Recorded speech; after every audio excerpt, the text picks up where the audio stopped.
Hola, buenas tardes.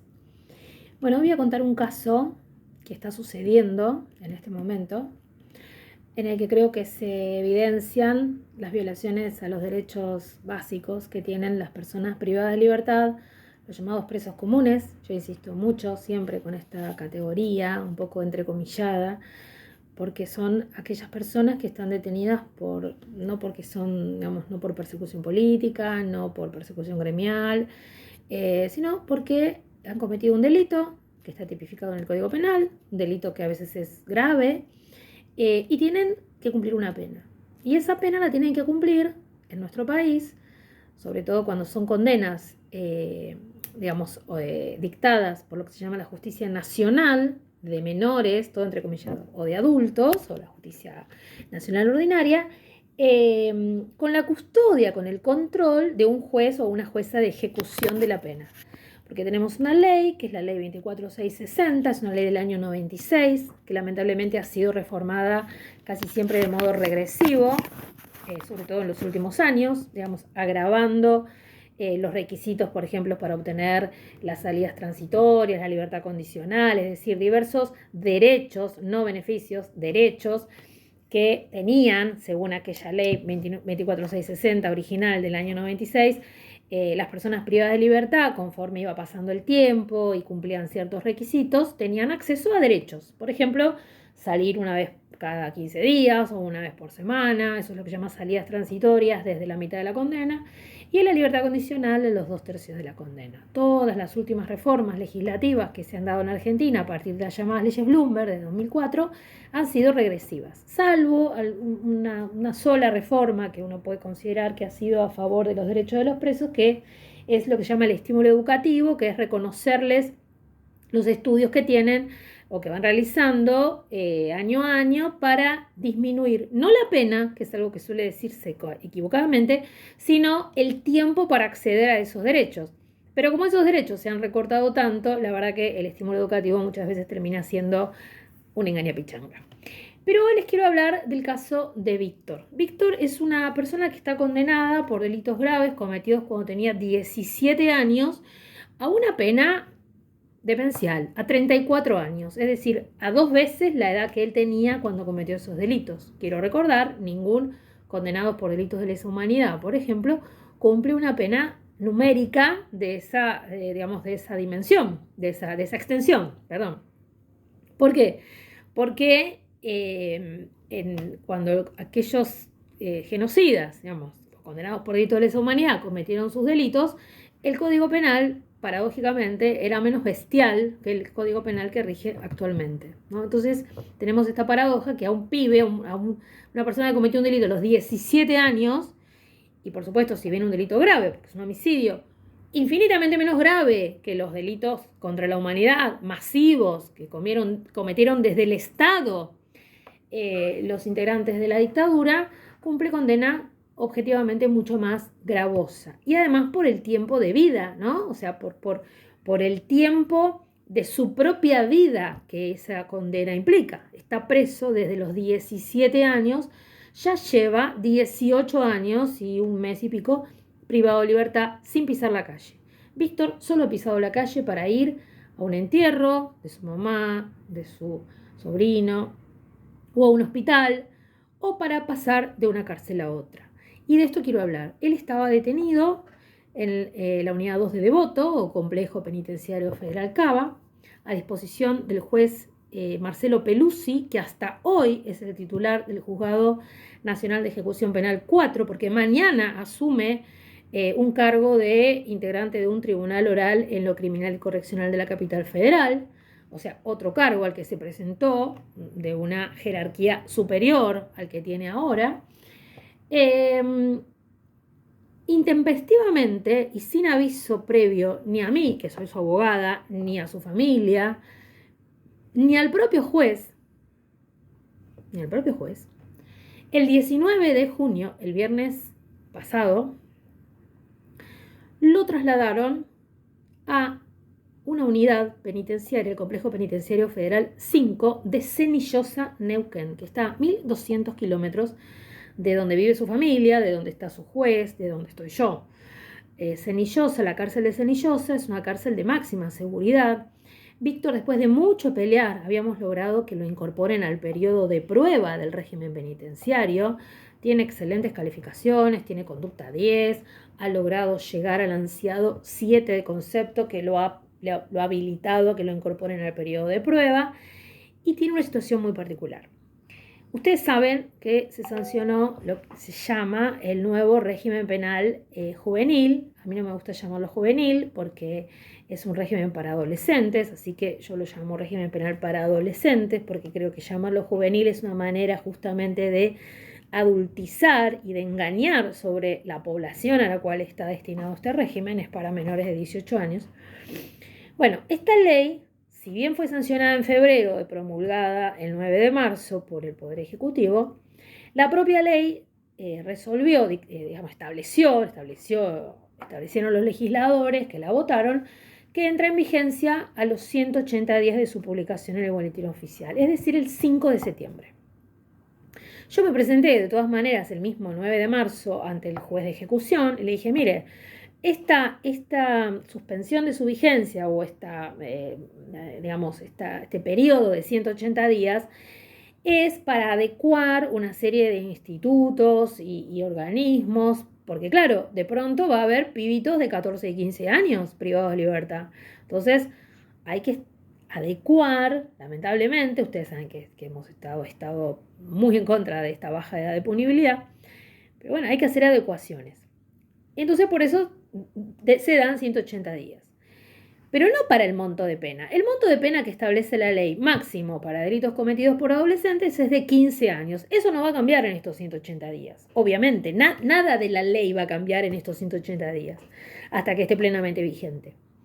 Entonces dije, la verdad, lo que tiene sentido para aplicar el espíritu de esta ley, que es horrible, pero que tiene un solo punto a favor, que es su aplicación retroactiva a cualquier persona que esté cumpliendo una pena de más de 15 años por delitos cometidos antes de los 18 años.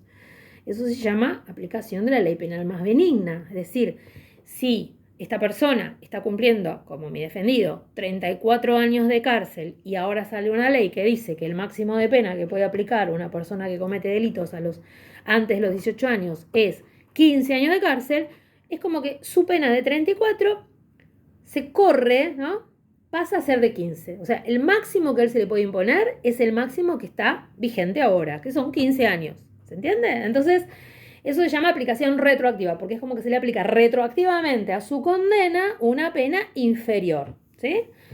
Entonces tiene que salir en libertad, porque ella cumplió 18 años de prisión.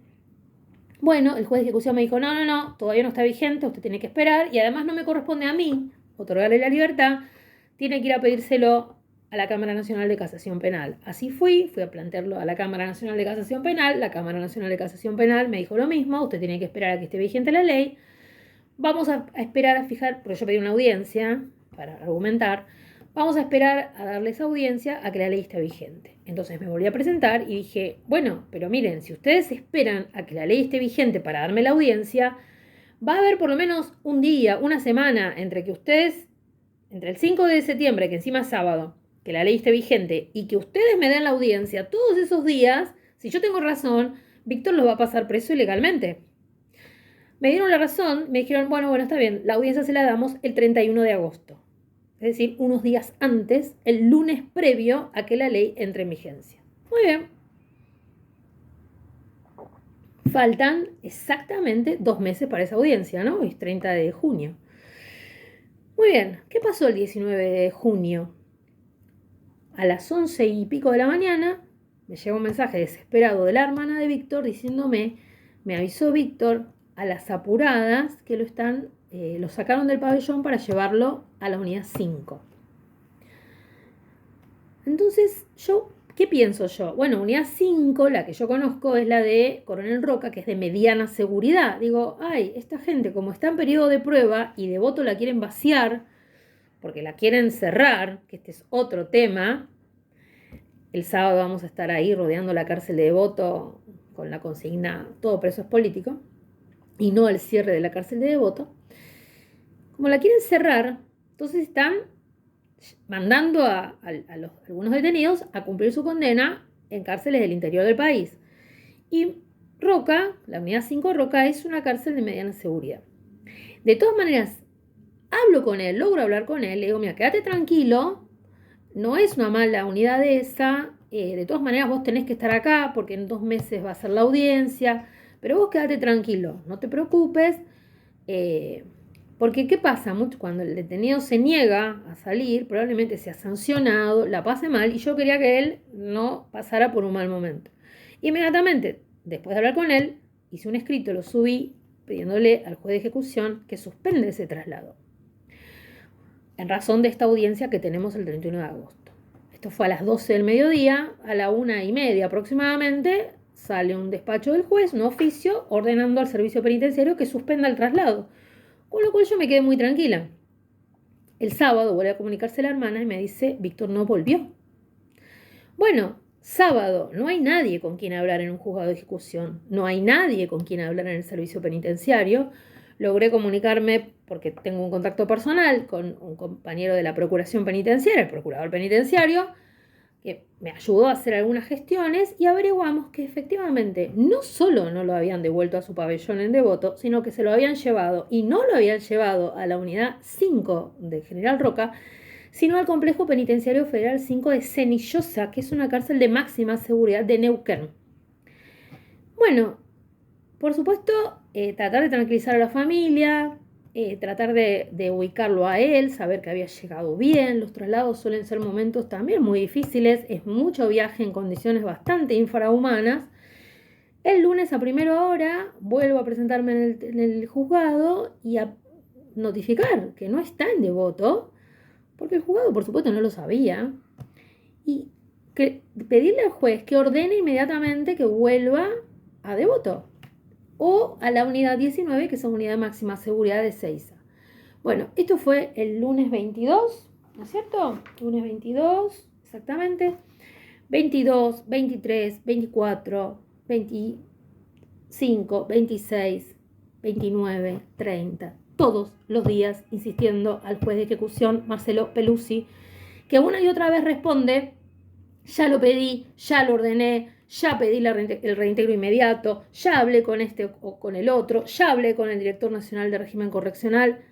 Víctor sigue en la unidad 5, en el Complejo Penitenciario Federal 5 de Cenillosa, Neuquén. Entonces yo me pregunto, ¿qué diferencia hay con la dictadura en la cual los presos estaban a disposición del Poder Ejecutivo Nacional y el Poder Ejecutivo Nacional hacía con los presos lo que quería, sin que ningún juez pudiera tomar una decisión u ordenar algo, porque el Poder Ejecutivo Nacional era un Poder Ejecutivo Nacional de facto? Yo vengo a decir que el Servicio Penitenciario Federal sigue funcionando como una fuerza de seguridad en un gobierno de facto. Desobedece las órdenes judiciales y los jueces, por impotencia, por cobardía, por falta de interés, por acomodaticios, por lo que sea, no se ocupan de que sus órdenes se cumplan. He pedido hoy, por última vez hace un rato, que directamente se ordene el reintegro, pero no solo eso, sino que se le dé una prisión domiciliaria a Víctor, porque el juez de ejecución no ha sido capaz de garantizar un derecho básico, que es que no lo trasladen contra sus propias órdenes. O sea, no ha sido capaz de garantizar esto. Y además ahora este juez ni siquiera va a tener que rendir cuentas de sus acciones, porque a partir de mañana va a asumir otro cargo. O sea, va a estar en otro tribunal. Entonces yo tendré que manejarme o con un secretario. Otro tema, no hay manera de comunicarse ni telefónicamente, los mails a veces los contestan, a veces no, los escritos que uno sube, yo subí un escrito por ejemplo el domingo a última hora para que esté a primera hora del lunes, hasta ayer, no, hasta esta mañana a primera hora todavía no lo habían tramitado, digamos, eso se ve porque uno lo ve en el sistema. Bueno, nosotros tenemos una ley de ejecución, quiero decir, que dice cosas bonitas, como que los jueces son responsables. Voy a leerles un artículo de la ley de ejecución, que yo justamente le he citado al juez, al momento de pedir la prisión domiciliaria de Víctor, porque una de las cosas que me dice es que no entra en ninguno de los parámetros, digamos, no entra en ninguno de los casos específicamente establecidos en la ley 24660 para otorgar un arresto una prisión domiciliaria, ¿no? Por supuesto, no es una mujer embarazada, no es un enfermo terminal, etc. Obvio, y el Ministerio Público Fiscal, lamentablemente, vergonzosamente, me dice lo mismo. Obvio que no cumple ninguno de esos requisitos. Justamente es una situación excepcional. Es una persona condenada por un delito siendo niño, jurídicamente un niño a los 17 años, que nunca su condena fue ejecutada de esa manera. Es decir, nunca fue ejecutada de la manera en que debe ejecutarse la condena de una persona que cometió un delito siendo un niño. No importa que ahora ya tenga 36 años, no importa, porque él está detenido de los 17. Y eso no lo dice Claudia Cesaroni, eso lo dice la Corte Interamericana de Derechos Humanos.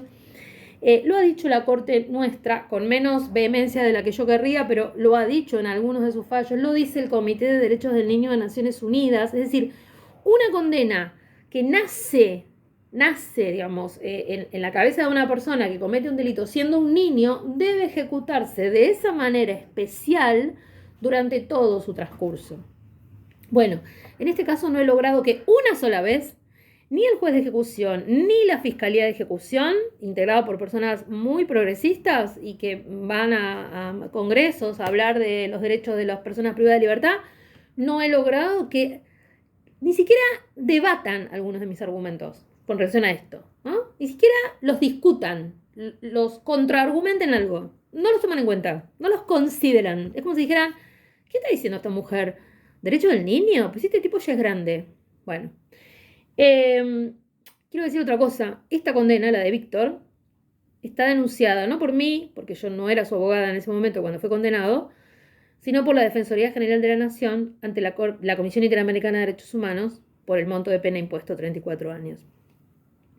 Aquí hay otra cosa que sucede, que es que esa denuncia, o sea, esa acción que hizo la Defensoría General de la Nación, la Defensoría no interviene para nada en la ejecución de la condena de él acá. O sea, solamente interviene en el ámbito internacional. Es decir, a él lo pueden acá cortar en pedacitos en la cárcel, que, como tiene un abogado particular que soy yo, la Defensoría no interviene o sea, no articula el hecho de que él tiene una denuncia internacional con su situación acá, ¿no? No podría intervenir, podría presentar una amicus curiae, podría pedir informes, podía notificar a la Comisión Interamericana de lo que le está pasando a Víctor Hugo, pues no lo hace, ¿no? Hay como una división de tareas, ¿no? Como si él fuera dos personas distintas. Miren lo que dice el artículo 1 de la 24660. La ejecución de la pena privativa de la libertad tiene por finalidad lograr que el condenado adquiera la capacidad de comprender la ley, respetar la ley, etcétera, etcétera. Después dice, artículo 3. La ejecución de la pena privativa de la libertad en todas sus modalidades estará sometida al permanente control judicial. El juez de ejecución o juez competente garantizará el cumplimiento de las normas constitucionales, los tratados internacionales ratificados por la República Argentina y los derechos de los condenados no afectados por la condena a la ley. Artículo 4. O por la ley, perdón. Artículo 4. Será de competencia judicial durante la ejecución de la pena. A. Resolver las cuestiones que se susciten cuando se considere vulnerado alguno de los derechos del condenado. B. Autorizar todo egreso del condenado del ámbito de la administración penitenciaria. Es decir, en base a estos dos artículos y la Convención sobre los Derechos del Niño, perfectamente el juez de ejecución, Marcelo Pelusi, podría, primero, hacer cumplir su orden de que Víctor vuelva a la unidad 2 de voto o, en su defecto, a la unidad 19 de Seiza, mientras espera la audiencia del 31 de agosto. Y más aún podría perfectamente, en base a estos artículos, ordenar su prisión domiciliaria hasta tanto se realice esa audiencia en la que, si todavía existe el Estado de Derecho en la Argentina y por aplicación retroactiva de la ley penal más benigna, Víctor debería obtener su inmediata libertad. Yo hago responsable al juez Marcelo Pelusi, hasta el día de hoy, entiendo, juez a cargo del Juzgado Nacional de Ejecución número 4 y al Servicio Penitenciario Federal, y a la jefa del Servicio Penitenciario Federal, que es la ministra de Seguridad, porque el Servicio Penitenciario Federal, desde la asunción de este gobierno, ha vuelto, como en la dictadura, a depender del Ministerio de Seguridad y ya no del Ministerio de Justicia, a la señora Alejandra Monteoliva, de la seguridad, de la integridad física y de que se cumpla la orden del propio juez Pelusi de que vuelva inmediatamente desde Cenillosa en perfecto estado de salud físico y psíquico de Víctor Hugo Valdés. Los hago responsables a ellos. Muchísimas gracias.